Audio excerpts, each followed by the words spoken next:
మన కాంట్రవర్సీని దాటి కాంట్రవర్సీ చేయగలరా మీరిద్దరు? I thought I should title this episode God does not censor. Yes.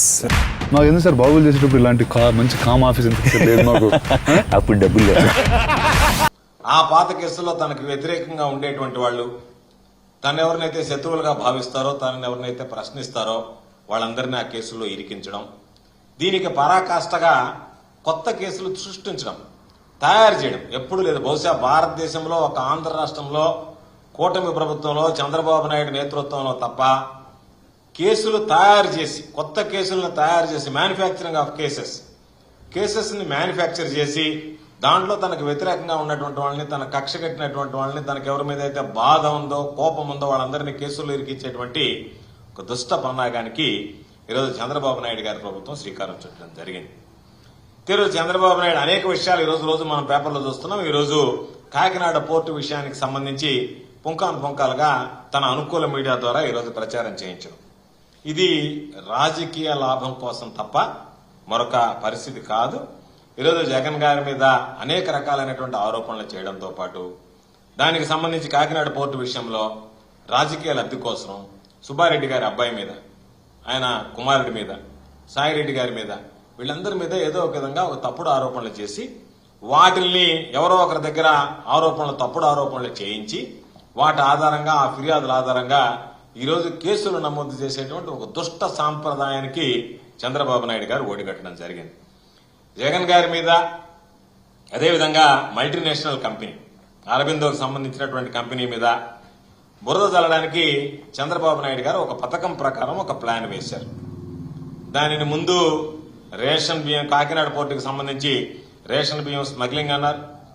ఆ తర్వాత అరబిందోకి సంబంధించి కాకినాడ పోర్టులో వాటాలు కొనుగోలు చేశారు కాబట్టి ఇష్ట ప్రకారం స్మగ్లింగ్ జరుగుతుందని చెప్పని ఒక వార్తల్ని వ్యాప్తి చేయించారు.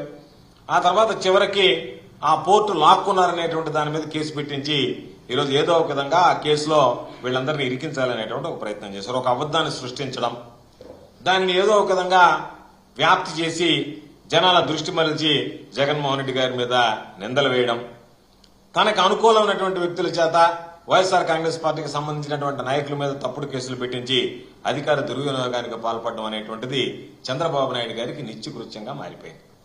ఈరోజు ఒక్కసారి ఈ పోర్టు గురించి చూస్తే, కాకినాడ సీ పోర్ట్ ఏదైతే ఉందో దీనికి స్వర్గీయ విజయభాస్కర్ రెడ్డి గారు ముఖ్యమంత్రిగా ఉన్నప్పుడు శ్రీకారం చుట్టాడు, ప్రారంభించాడు. ఆ తర్వాత ఎన్టీ రామారావు గారు దాన్ని కొనసాగించారు. ఎన్టీ రామారావు గారికి వెన్నుపోటు పొడిచినటువంటి చంద్రబాబు నాయుడు గారు అధికారంలోకి వచ్చిన తర్వాత ప్రభుత్వ రంగ సంస్థ ఆస్తులన్నీ కూడా దాదాపుగా 52 పైగా సంస్థలను అమ్మేసి తనకు సంబంధించినటువంటి మనుషులందరికీ కట్టబెట్టడం జరిగింది. ఆ భాగంలోనే కాకినాడ పోర్టుకు సంబంధించి ఆయనకు సంబంధించినటువంటి వ్యక్తి కేవీ రావు గారికి ఇవ్వడం జరిగింది. ఎప్పుడైతే ఇది కేవీ రావు గారి చేతిలో పడిందో, ఆ పడిన తర్వాత 2019 ఎన్నికల్లో కూడా దీని గురించి సమాజంలో అనేక మంది విశ్లేషించారు, అనేక మంది ప్రచారం చేశారు. 2019 ఎన్నికల్లో ఆ రోజు జనసేన అభ్యర్థిగా పోటీ చేసి జనసేన పార్టీ తరఫున ఆంధ్ర రాష్ట్రంలో నిలబడినటువంటి పవన్ కళ్యాణ్ గారు కూడా దీని మీద అనేక రకాలైనటువంటి విమర్శలు చేశాడు. ఎంతమందికి ఉద్యోగాలు ఇచ్చారు, ఎన్ని ఎగుమతులకి మీరు ఎంత ఎగుమతి చేశారు, కాబట్టి దీన్ని అనవసరంగా కట్టబెట్టారు మీ అన్యాయాలకి అని చెప్పి దాని గురించి మాట్లాడడం జరిగింది. దానికి సంబంధించినటువంటి వీడియో క్లిప్పింగ్ కూడా ఒకసారి మీకే చూపిస్తే పవన్ కళ్యాణ్ గారు 2019 ఎన్నికలకు ముందు ఏం మాట్లాడారనేటువంటి దాని మీద కూడా స్పష్టత వస్తుంది.